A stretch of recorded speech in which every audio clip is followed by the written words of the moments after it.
The brand new Sauvage Eau Forte by Christian Dior. Francis Kurkdjian is the perfumer behind this one, which is different, of course, because he's the new in-house perfumer for Christian Dior. So what are the expectations for this fragrance? It's a lot more aromatic. It has elemi resin. You have some spices in there. Is this going to smell anything similar to the original? You may have tried it already, maybe, maybe not. I hope you have. I'm excited to give you my thoughts on it in just a second, so make sure to stay tuned.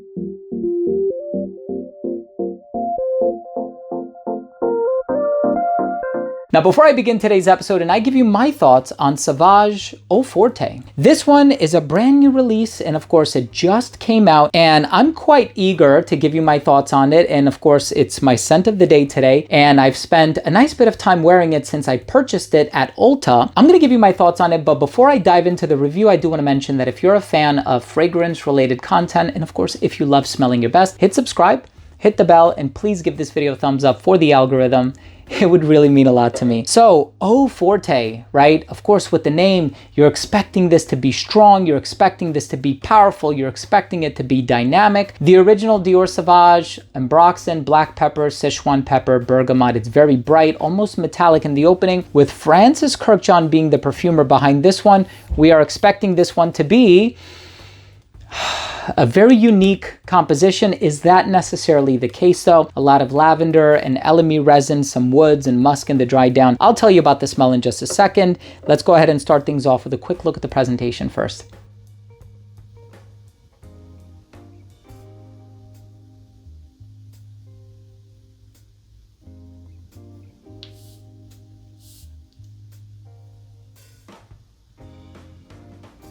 Now, of course, right in the beginning of this fragrance, and of course I'm wearing it today, so there's no scent strip. It's emanating from my body and my clothes. This fragrance, and of course, if you looked at the presentation segment, you notice that it's a water-based formula, not the first of its kind. Of course, water-based compositions have existed for many, many years now. I think a lot of people are hyper fixating on that. Ultimately, what matters is, does it smell good and does it last? And will it stain your clothing? And honestly, this one does not. It's actually really nice. I know alcohol does help with the diffusiveness of certain fragrances, but this one, I've been smelling it pretty consistently, and I applied it about 5.5 hours ago. I was running some errands earlier today.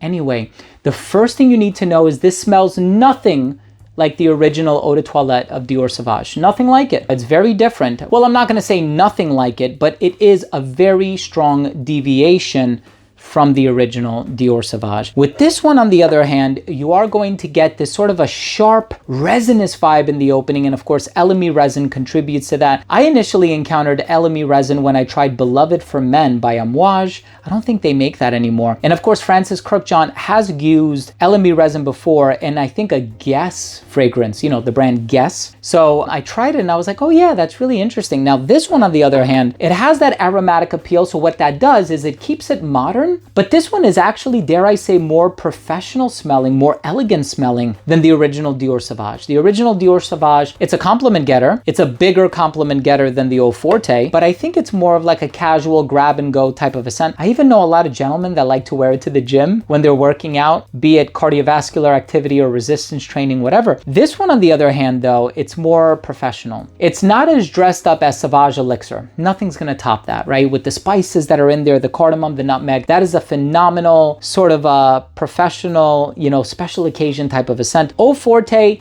keeps it modern, keeps it youthful, adds that, you know, smooth, refined quality while still not being as formal as Sauvage Elixir. Now the lavender in here, it's really nice, right? It's a very sort of aromatic, powerful lavender ingredient, clean musks, and Francis Kurkdjian does use a lot of musk in his fragrances, especially for his own brand, which is called Maison Francis Kurkdjian. Maison is a French word that means house. And of course, there are some other woods in here, but mostly you're not going to get that spicy, peppery appeal that you would from the original Eau de Toilette. The elemi resin, it smells a bit sharp. I think it is a bit citric. It has some balsamic facets. The only thing about this one is that, you know, the Eau de Toilette and even the Eau de Parfum, they came across very diffusive, right? They were very diffusive, very sort of non-linear. You kind of felt the evolution even as you were wearing them. This one just feels very compressed, very condensed, and kind of flat.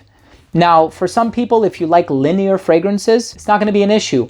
If you want to be intrigued by your fragrance, like, the way it starts off is not how it's going to smell an hour later or 5 hours later. I don't think you're going to get that with this fragrance. It just smells very compressed. I think that's the best way that I can describe it. Is it a bad fragrance? No, not at all. Actually, this is one that I think is going to grow on people. This is one where people will wear it, they'll probably get a few compliments, and they'll probably enjoy the fact that it's not as metallic as the original, and they're going to say, oh yeah, the Eau Forte is actually pretty good. Now, I think for a lot of people, and I've seen it, right? A lot of people are really into Sauvage Elixir. I think the Sauvage Elixir crowd and the Sauvage Eau Forte crowd are going to be very different. The Sauvage Elixir crowd, they're going to be into those darker, spicier tendencies, and it's going to stand out for them, right? This one might be more commercial smelling, more easygoing, but at the end of the day, that's what makes fragrances sell. Dior Sauvage, as per last year, is the best-selling men's fragrance of all time. Right behind it is Bleu de Chanel, if I'm not mistaken. So Dior Sauvage is the best-selling fragrance in the world by over $100 million for a reason, folks. So of course, this is, for a lot of people, it's going to be a cash grab. Me personally, I'm enjoying it.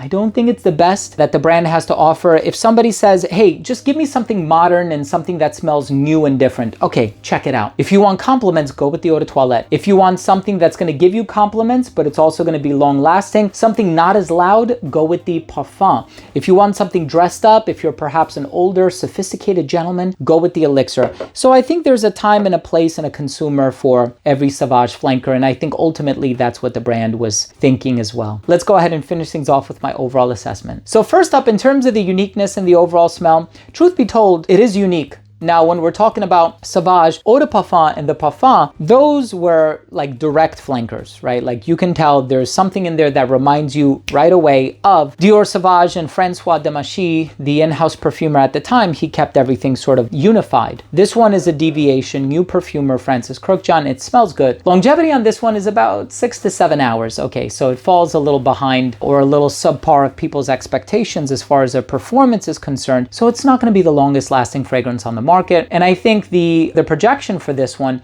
is pretty good for the first 45 minutes of application at an arm's length, not beyond. And it became an elbow's length scent right around hour 4, skin scent right around hour 6. It's all going to be contingent upon your skin chemistry. Versatility on this one, masculine leaning, of course, it's marketed for men. I think this one is going to be great for the hotter weather, which is kind of bad timing on its release because we're about to enter the fall. I think this one can be worn dressed up or dressed down. So I do like the versatility as far as the occasions are concerned. And as far as the presentation is concerned, I think it's cool. I know some people take umbrage with the appearance of the milky liquid on the inside.